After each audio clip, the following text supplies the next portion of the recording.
श्री सत्य साई प्रेम लीला।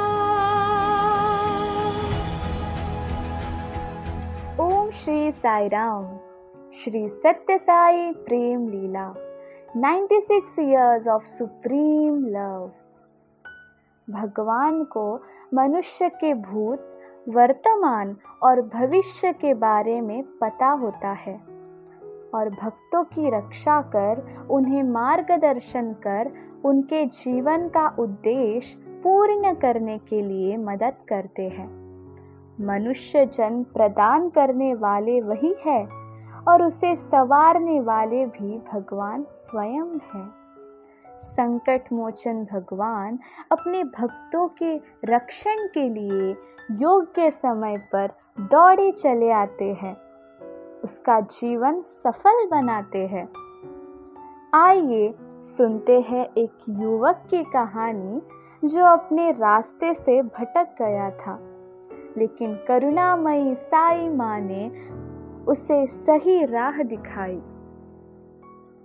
कलकत्ता का एक युवक एक फर्म में लेखाकार के पद पर कार्य करता था।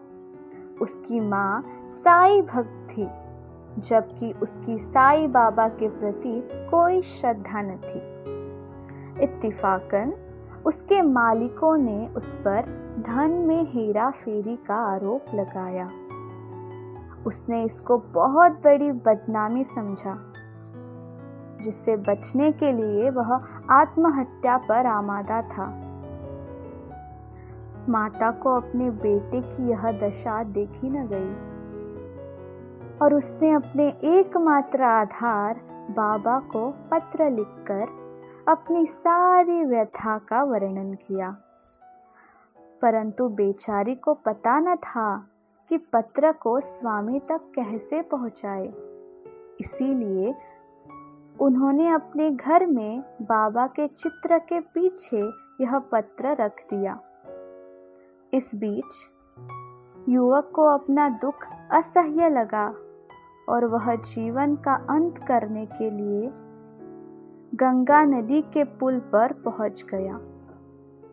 वह गंगा में कूदकर मरने ही वाला था, तभी उसे सुनाई दिया, पुट्टपर्ती आओ, पुट्टपर्ती आओ। पुट्टपर्ती, पुट्टपर्ती निरंतर उसके कानों में गूंजता रहा।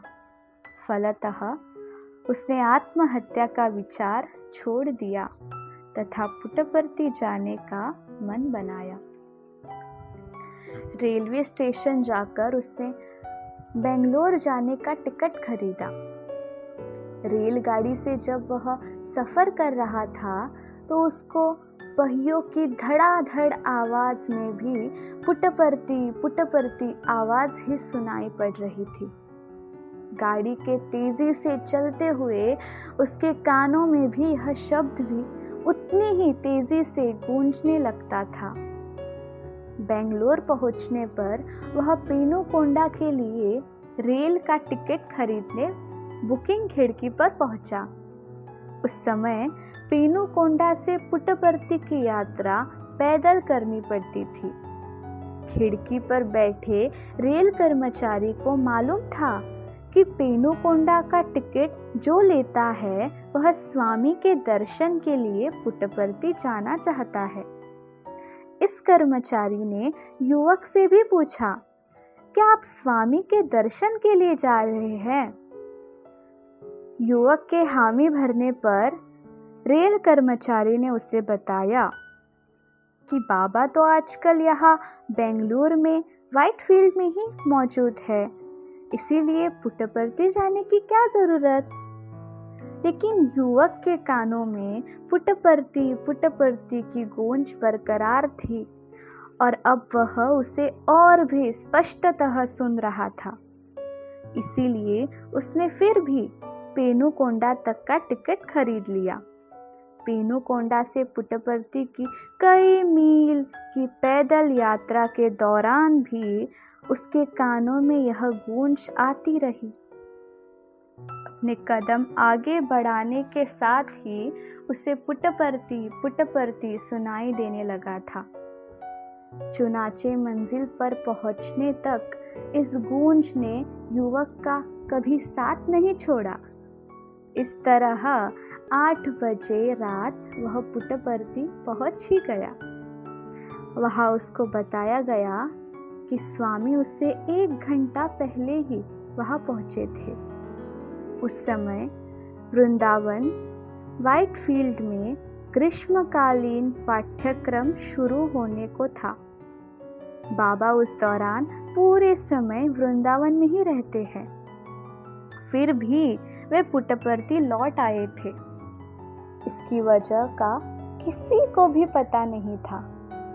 इस बारे में भक्तों ने जब बाबा से पूछा तो उन्होंने कहा, वृंदावन में जो विद्यार्थी आएंगे उनके लिए भोजन सामग्री भी जरूरी होगी, इसीलिए मैं यहाँ से चावल जमा करके वृंदावन ले जाने आया हूँ।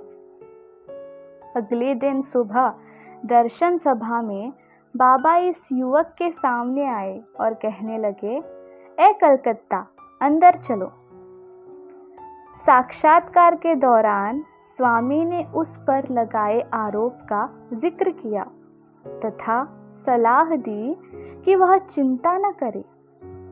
उन्होंने उसके आत्मविश्वास को प्रोत्साहित किया तथा सुझाया कि वह आत्महत्या का विचार भी न करे। साथ ही उन्होंने युवक को पुट्टपर्ती में 9 दिन तक रुके रहने को कहा, जिसके बाद वह वापस अपनी नौकरी पर चला गया। इस तरह स्वामी ने अपनी भक्तिन की विनती को सुना। वैसे वह पत्र को अपने प्रभु को भेज भी न सकी, तथापि उस सर्वज्ञ प्रभु ने उसके बेटे को आत्महत्या से बचा लिया। समस्त